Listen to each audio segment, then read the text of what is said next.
வணக்கம் நண்பர்களே, இன்னும் ஒரு இனிய காலை பொழுதில் தீதும் நன்றும் நிகழ்ச்சியில் உங்களை சந்திப்பதில் மிக்க மகிழ்ச்சி அடைகிறேன். இன்றைக்கு உலக கவிதைகள் தினம். கவிதைகளுக்காக ஒரு நாள்.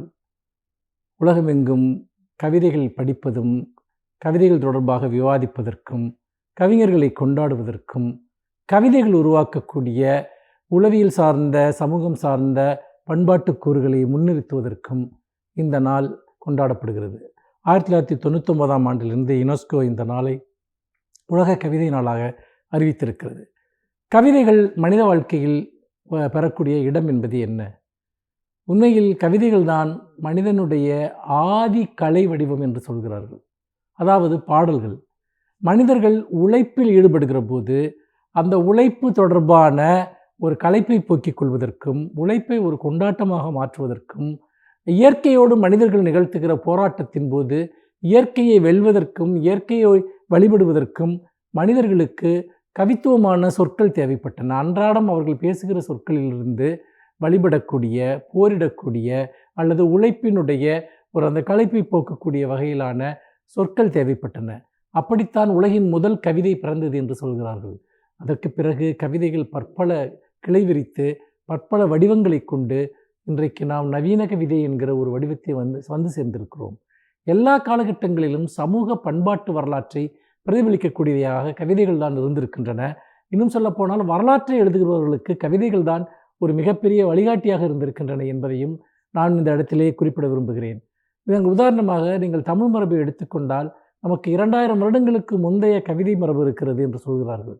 உலகத்தில் வெகு அரிதான ஒரு சில மொழிகளுக்கு மட்டும்தான் இத்தகைய நீண்ட கவிதை மரபு இருக்கிறது. அப்படி பார்க்கிற போது உலகின் தொன்மையான மொழியாக கருதப்படுகிற தமிழ் 2000 வருடத்திற்கு மேற்பட்ட கவிதை மரபை கொண்டிருக்கிறது. இன்றைக்கு நாம் நம்முடைய பண்டைய தமிழக வரலாற்றை எழுதுகிற போது சிலப்பதிகாரமும் மணிமேகலையும் பக்தி இலக்கியங்களும் காட்டக்கூடிய அந்த வாழ்வியல் நெறிகள் தான் அன்றைய சமூக பொருளாதார பண்பாட்டு வாழ்க்கையை அடையாளம் காண்பதற்கான ஒரு ஒரு ஒரு விஷயமாக இருக்கின்றன.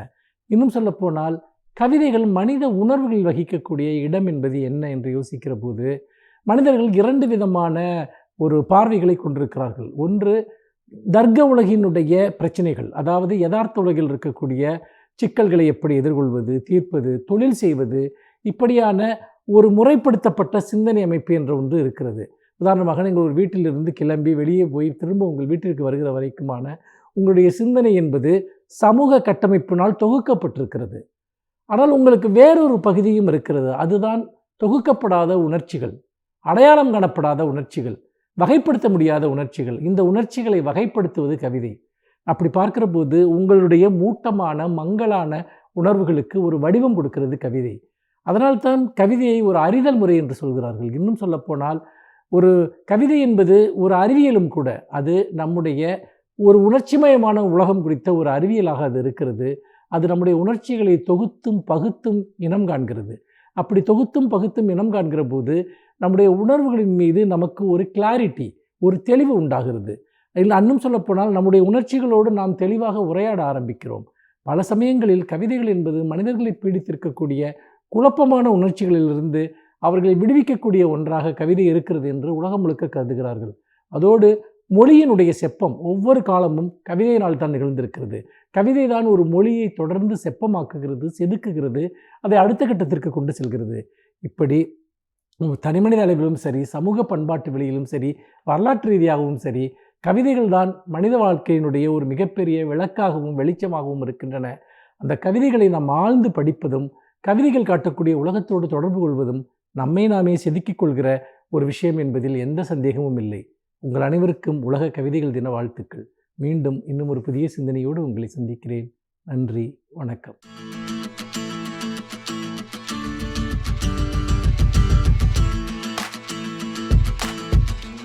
வணக்கம். இன்றைக்கி ஆலோசனை நேரத்தில் உங்களை சந்திக்கிறதுல மிக்க மகிழ்ச்சி. தொடர்ந்து கல்வி மற்றும் வேலைவாய்ப்பு சம்பந்தப்பட்ட பலவிதமான கருத்துக்களையும் ஆலோசனைகளையும் பார்த்து கொண்டிருக்கிறோம்.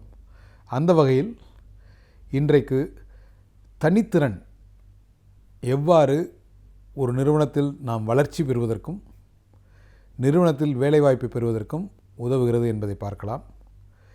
நம்ம என்னைக்கு ஒருத்தர் ஒரு நிறுவனத்தை என்னோடய சொந்த நிறுவனம் அப்படிங்கிற மாதிரி பார்க்க ஆரம்பிக்கிறாரோ அப்போது நிச்சயமாக அவர் அந்த நிறுவனத்துடைய ஒரு முதலாளி இடத்திற்கு வளருவதற்கான வாய்ப்பு இருக்கிறது.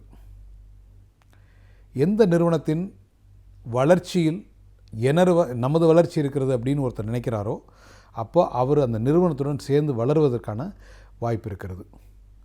நான் இந்த நிறுவனத்தின் ஒரு சாதாரண சம்பளம் பெறும் தொழிலாளி அப்படின்னு ஒருத்தர் நினைக்கிறாரோ அது கடைசி வரைக்கும் அவர் அந்த நிறுவனத்தில் சம்பளம் பெறும் ஒரு தொழிலாளியாக இருந்து விடுகின்றார். ஸோ நீங்கள் எந்த நிலையை அடைய வேண்டும் அப்படிங்கிறது நீங்கள் உங்கள் அடி மனதில் ஆழத்தில் நீங்கள் திரும்ப திரும்ப என்னவாக வேண்டும் அப்படின்னு நினைக்கிறீங்களோ அதுவாகவே மாறிவிடுகிறீர்கள். What you think you become.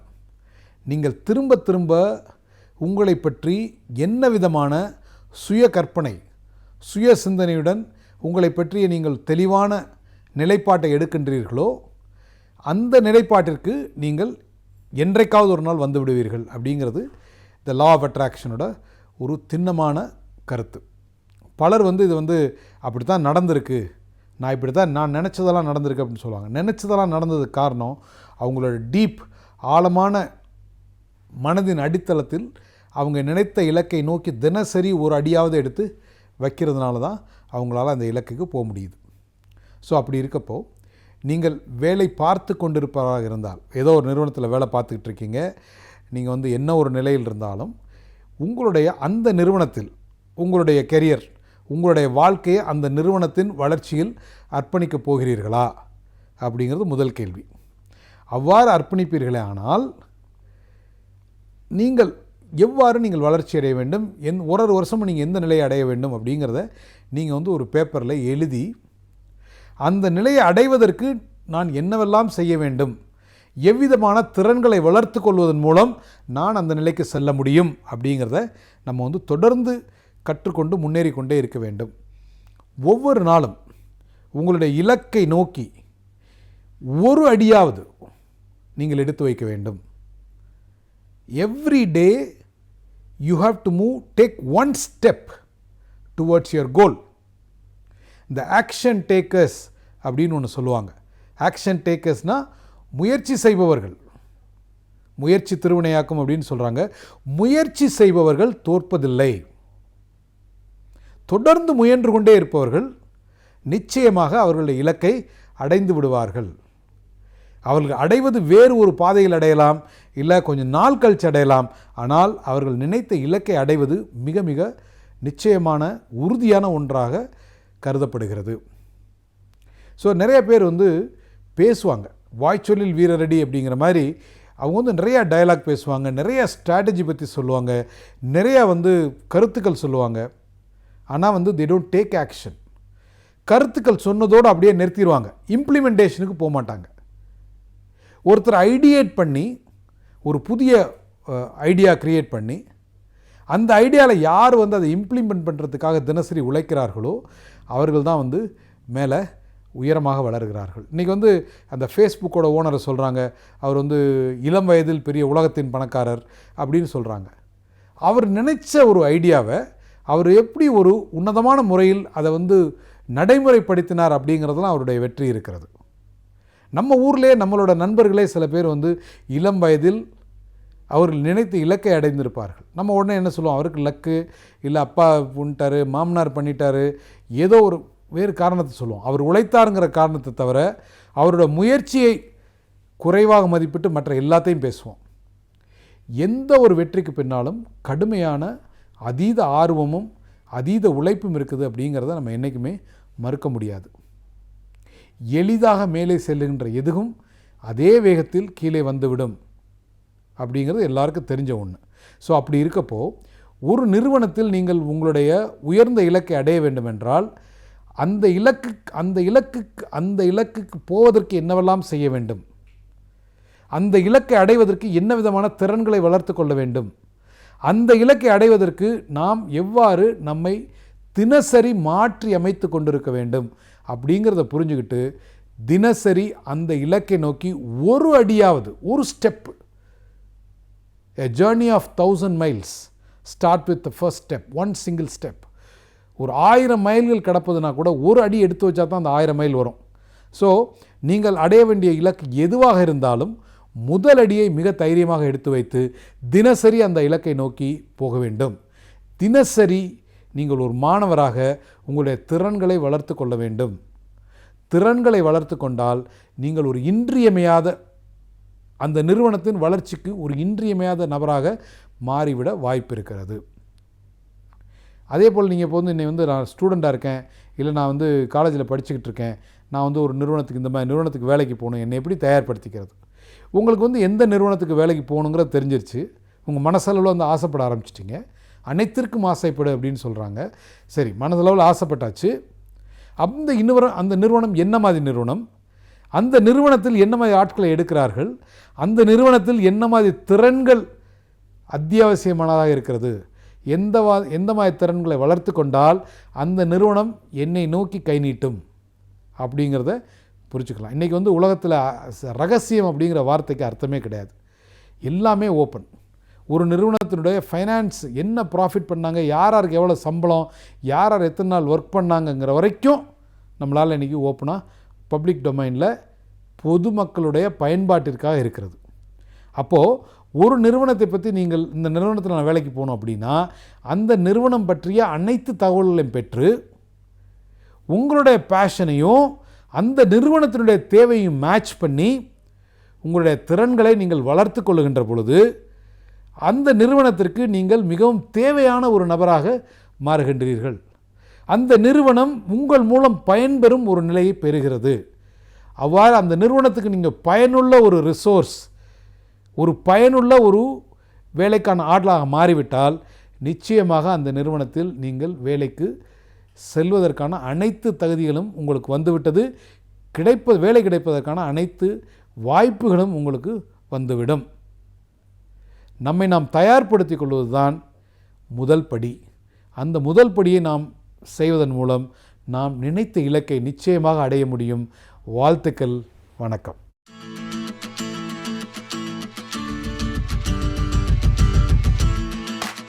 அனைவருக்கும் என் அன்பு வணக்கம்.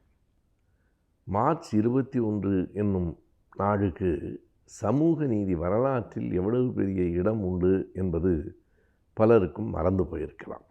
ஏனென்றால் அந்த நிகழ்வு நடந்து ஏறத்தாழ 80 ஆண்டுகள் ஆகிவிட்டன. ஆனால் இன்றைக்கும் அந்த நிகழ்வினால் சமூகத்தில் ஏற்பட்டிருக்கிற மாற்றம் மிக பெரியது என்பதை பலரும் அறிந்திருக்க வாய்ப்பு இல்லை. அப்படி என்ன நடந்தது மார்ச் 21ஆம் தேதி? அது 1941ஆம் ஆண்டு நடந்த நிகழ்வினை நான் இங்கே குறிப்பிடுகிறேன். அப்போதெல்லாம் இந்த தொடர்வண்டி நிலையங்களில், ரயில்வே ஸ்டேஷன் என்று சொல்லுகிறோமே, அங்கேயெல்லாம் இருக்கிற உணவகங்கள் அரசினால் நடத்தப்படும். அந்த உணவகங்களில் என்ன எழுதி வைத்திருப்பார்கள் என்றால், பிராமணால் சாப்பிடும் இடம், இதரால் சாப்பிடும் இடம் என்று எழுதி வைத்திருப்பார்கள். எங்கே போனாலும் அந்த இடத்தில் பிராமணால் என்று சொல்லப்படுகிற ஒரு குறிப்பிட்ட சாதியைச் சேர்ந்தவர்கள் மட்டும்தான். அவர்கள் உணவகங்களிலே சாப்பிடுவது மிக குறைவு. எனவே அங்கே எண்ணிக்கையே குறைவாக இருக்கும். ஒரு பெரிய இடத்தில் 40 பேர் சாப்பிடுகிற இடத்தில் ஒரு 4 பேர் தான் உணவு அருந்தி கொண்டிருப்பார்கள். இந்த பக்கத்திலே 40 பேர் சாப்பிடக்கூடிய இடத்தில் ஏறத்தாழ 60 பேர் நெருக்கி உட்கார்ந்து உணவு உண்டு கொண்டிருப்பார்கள். இது ஏன் உணவு உண்பதிலே கூட இப்படி ஒரு வேறுபாடு? அது மட்டுமல்ல, அங்கே 2 பேருக்கும் அந்த உணவுக்காக வாங்கப்படுகிற தொகை ஒன்றுதான். இவருக்கு தோசை என்ன விலையோ அதே விலை தான் அவருக்கும். ஆகையினாலே அவருக்கு ஒன்றும் குறைவாக இல்லை. இவர் கூடுதலாக பணம் வாங்கி தனியாக உணவு உண்ணவில்லை, இவரும் அதே பணத்தை தான் கொடுக்கிறார்.